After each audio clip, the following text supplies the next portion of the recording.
पहले पाप कर लेंगे, फिर बाद में गंगा नहाकर और थोड़ा दान पुण्य कर कर प्रायश्चित कर लेंगे।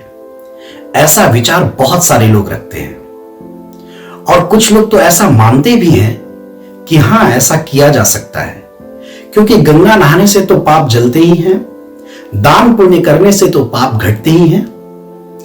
एवं कुछ लोगों के मन में ऐसी जिज्ञासा भी रहती है कि क्या सचमुच गंगा नहा लेने से पाप मिट जाते हैं? बंधुओं, एक बात बहुत ध्यान से समझ लीजिए, अपने मन मस्तिष्क में संजो कर रख लीजिए कि जानबूझकर किए गए पाप का इस संसार में कोई प्रायश्चित नहीं होता। अब सुनिए, एक ऐसी ही विचारधारा का व्यक्ति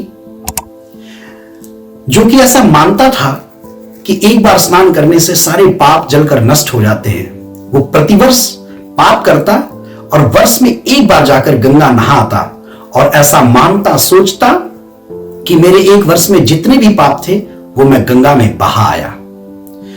उसके ऐसे विचार से असंतुष्ट कुछ लोग मां गंगा के पास गए और उन सब ने जाकर मां गंगा से हाथ जोड़कर विनती और प्रार्थना की कि क्या मां गंगा, आप सभी के पापों को क्या सचमुच हर लेती हैं? मां गंगा ने कहा, हां बिल्कुल बच्चों, मैं सभी के पापों को ले लेती हूं, लेकिन मैं लेकर रखती किसी के पाप नहीं। तो उन लोगों ने चकित होकर पूछा कि मां, फिर आप उन पापों का करती क्या है? तो मां गंगा ने कहा कि कुछ मेरी सहेलियां हैं, सखियां हैं, बहनें हैं, मैं थोड़ा थोड़ा पाप उन्हें बांट देती हूं, अर्थात नदियों को बांट देती हूं। लोगों ने पूछा कि मां, वो नदियां उन पापों का क्या करती हैं? मां गंगा ने कहा कि ये बात तो आप उन नदियों से स्वयं पूछ लीजिए।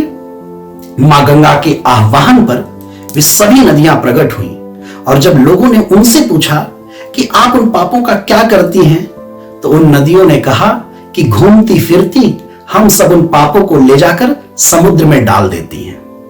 सब लोग इकट्ठे होकर फिर समुद्र के पास गए और समुद्र देवता से पूछते हैं कि हे समुद्र देव, आप उन पापों का क्या करते हैं?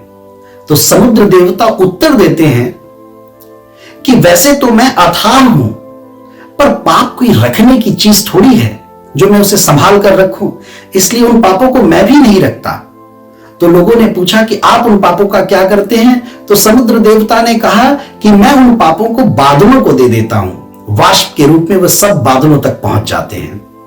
सभी ने सर उठाकर बादलों से पूछा कि हे बादलों, आप सब उन पापों का क्या करते हैं? तो उन बादलों ने हंसते हुए कहा कि हम उन पापों को रखते नहीं हैं। वर्षा ऋतु में जिसके जितने पाप होते हैं उनके छत पे जाकर बरसा देते हैं। आई बात कुछ समझ में? मेरे प्यारे बंधुओं, जानबूझकर किए गए पाप मनुष्य का पिंड और पीछा कभी नहीं छोड़ते, घूम फिरकर उन्हीं के पास लौट आते हैं। इसीलिए पाप से डरिए और भगवान नाम भजिए।